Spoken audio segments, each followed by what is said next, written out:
One of the high points of any graduation ceremony is the commencement address. It is my distinct honor and pleasure to introduce to you today's commencement speaker, Dr. Rick Rosa. Dr. Rosa is a graduate of NYCC and has been in private practice for over 21 years. He also has been of great service to the college for many years as a clinician and assistant instructor, and is currently a member of the NYCC Board of Trustees.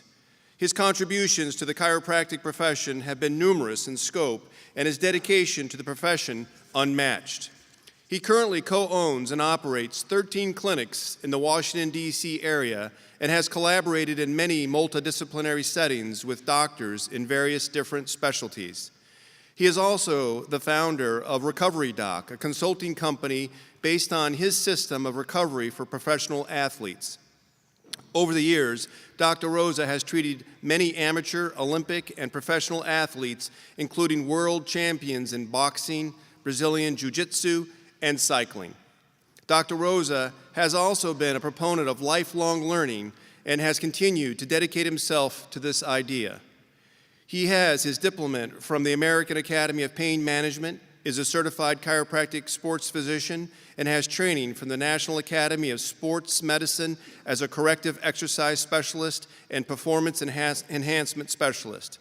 He also has advanced certifications in kinesiotaping, kinetics therapy, Graston therapy, whiplash and brain injury traumatology, dry needling, and manipulation under anesthesia. In addition, Dr. Rosa has training from the Gulf Coast Medical in musculoskeletal ultrasound using a portable MSK ultrasound to diagnose soft tissue injuries in the field or in the office. Dr. Rosa is the recent author of The 6 Pillars of Sports Recovery, a comprehensive guide on how to recover faster and outperform at the highest levels. In addition, he writes for several websites and magazines on injuries as well as recovery and sports. Now, please join me in welcoming Dr. Rick Rosa. Dr. Rosa.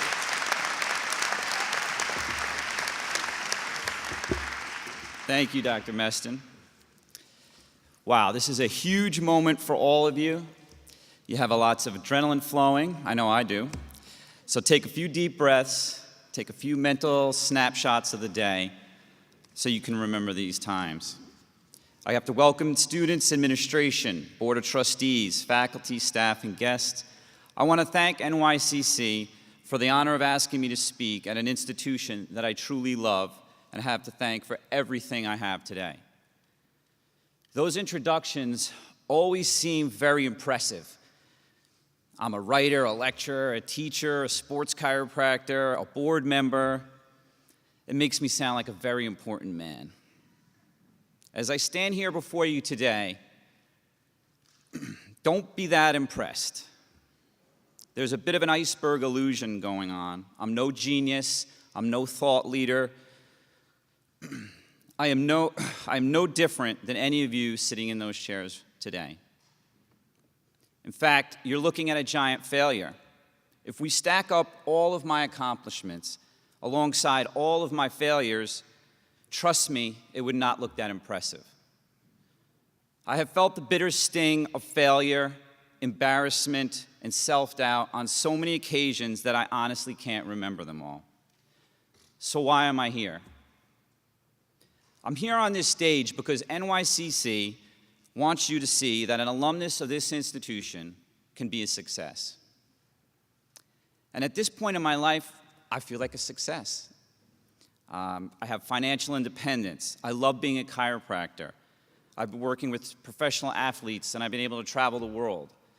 I have 3 awesome children. I married the most beautiful and intelligent woman that I could find. Incidentally, met her right here on campus 22 years ago.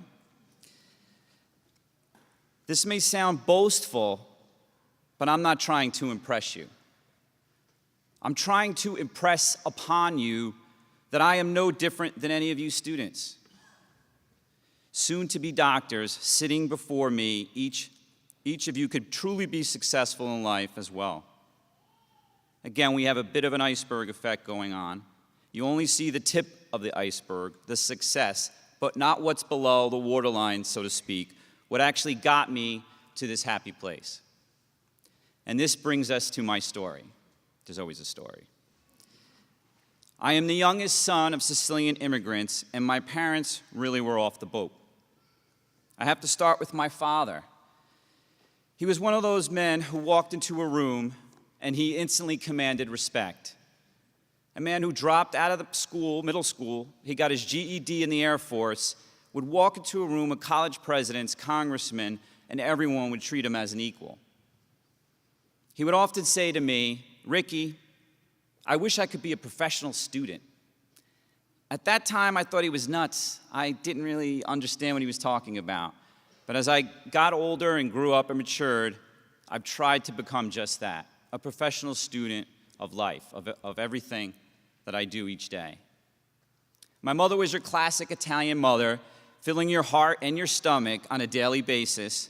She was often overlooked in our large family and sometimes overshadowed by my father's larger-than-life image. The gift that my mom gave me, besides her love, awesome food each day, was the entrepreneurial spirit. She had a woman-owned business in the 70s, which back then was not the norm, on the main street of Hackensack called Tina's Variety Shop. She was definitely a tenacious entrepreneur.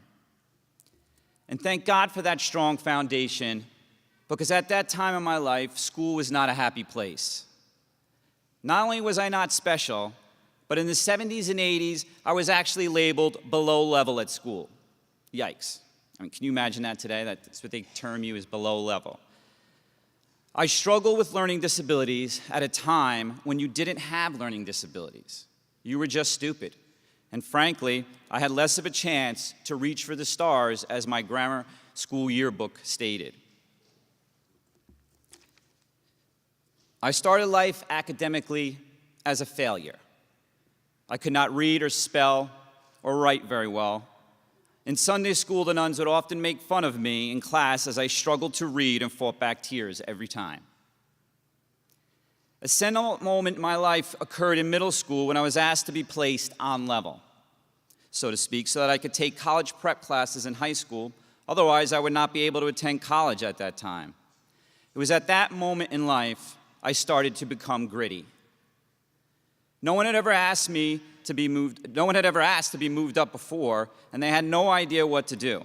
So they told me if I got all A's, I could be placed on level for 8th grade. Well, my science teacher, Mr. Summers, gave me a B, but I don't hold any grudges, even though he's the only teacher's name I remember from middle school. Thankfully, they let me move up, and I was able to begin high school preparing for college. It would be an understatement to say English was hard for me, but my English teacher came to my rescue and said I can get tested at this new learning institution at the local hospital for a learning disability. I actually had no idea what she was talking about, but I went and got tested, and I was told I had dyslexia. At that time, no one had ever heard of it, but it actually was incredibly liberating for me. I wasn't actually stupid. My brain processed information in a different way, and they told me I was actually pretty bright. So I continued to struggle as I found myself catching up, but I continued to work hard. Then in college, things started to click for me. And in chiropractic college, I started to excel, and I began to get involved with SACA. I was vice president of my class, and the rest of the story you've just heard announced before. So what's the point? I want you to understand my story because it involves 3 things I feel helped me become a success: having mentors, being gritty, and lastly, being truly honest with yourself. I have been very fortunate to have had many mentors in my life: my mom and dad, my older brothers, one who's been an entrepreneur ever since I can remember, the other who is actually a 1992 NYCC graduate who I followed into this profession and is my partner. I have to also mention the past president, Dr. Nietzsche, who to this day is a massive influence on me as a mentor. And even today, I look to my fellow board members here at NYCC to continue to learn from them. In life, it's very hard to be a listener and to absorb people's opinions and ideas and look at them objectively. We all want to tell rather than to listen. And having mentors helps this a great deal. You need mentors in life to help guide you, lift you up, to shorten the learning curve, to help with that scary clinical situation, or to talk to you out of buying that expensive office furniture when you start up your first practice. I always felt that grit was something that helped me in life. It's that special little thing, that magic, that's something that enables each of us to find our way to success. It's something we can all have. You don't have to be born with it. It's a choice. I recently found a great book called Grit by Angela Duckworth, an incredible academic who has a very inspiring story herself. She spends her life researching this very topic and published many papers on how grit counts more than talent. She looked at West Point graduates, West Point cadets, business leaders, salespeople, and she studied who would be the most successful, the talented or gifted, or the gritty ones. What she found was that yes, talent counts, of course it does, but grit counts twice. In practice and in life, I have failed so many times I lost track long ago. Today I am fortunate to get to work with and treat professional athletes from all over the world. However, they didn't just stroll into my office one day. One of the more dramatic failures in my life was with my beloved Washington Wizards. My brother and I had several meetings with them, and we had finally made it face-to-face with Wes Unseld, the general manager, and the entire management team. We were told that we would be the team chiropractors, and this was when Michael Jordan was on the team. A dream come true, right? Wrong. At the last second, right before the start of the season, the owner, Abe Poland, decided we didn't need to spend money on a team chiropractor. It still hurts to this day. I spent a considerable amount of time crawled up in the fetal position immediately following that news. Eventually, though, I continued to work hard on my craft, adding tools to my toolbox, reading and expanding my base of knowledge to try to become a success. Now, you've just spent the last 10 trimesters going through hell. I'm sure you've had some failures, setbacks in school and maybe even your personal life. I know, I remember what it was like here. But you all got up, you went on to the next test, and you continued. And you're going to graduate from NYCC if I ever shut up and stop talking. This is one of the greatest tools NYCC has given you. The program in which you just endured, no doubt, has left you gritty. This faculty, in short, is awesome. I learned under some of the same professors. Don't worry, I won't mention the individual professors. They have collectively broken you down only to build you back up. They have not only educated you, but they started the process of developing your grittiness. And it's your choice to continue to develop it. NYCC, hands down, produces the finest chiropractors, and I should know because I've hired an awful lot of them. Please know, I am not standing here telling you how great I am. I am standing here before you today telling you that you can achieve the same things I have and even more. Every one of you students in those uncomfortable seats right now can have greatness however you want to define it. The final insight I would like to pass on to you is honest introspection. Being honest with yourself is very underrated. Being truly honest is a really hard thing to do. Everyone rationalizes the choices they make each day, especially the bad ones. Being honest with what you've done with your life each day is difficult. Our human nature runs contradictory to this principle, and I continue to find it hard to be truly honest. In closing, I want to ask you a few simple questions. Why are you here? What is your purpose? Will it make you happy? True happiness in life is elusive, so start with being honest with yourself. When you have the answers to these questions, your patients will see it in your eyes when you advise them. They will feel it in your hands when you treat them. It will come from within, and isn't that the whole point? Listen to your mentors, because trust me, you're going to need them, and stay gritty.